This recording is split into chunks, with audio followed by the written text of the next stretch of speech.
the 18th century, rickets was prevalent in England.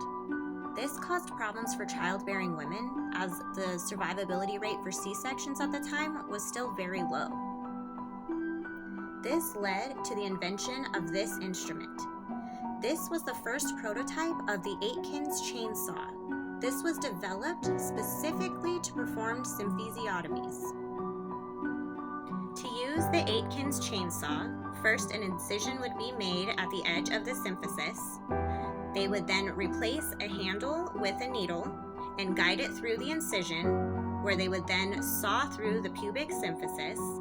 This is the cartilage between the front of your pelvis, and it would separate and create 2 to 3 centimeters more space for the baby to descend. Controversies regarding symphysiotomies will be in part 2.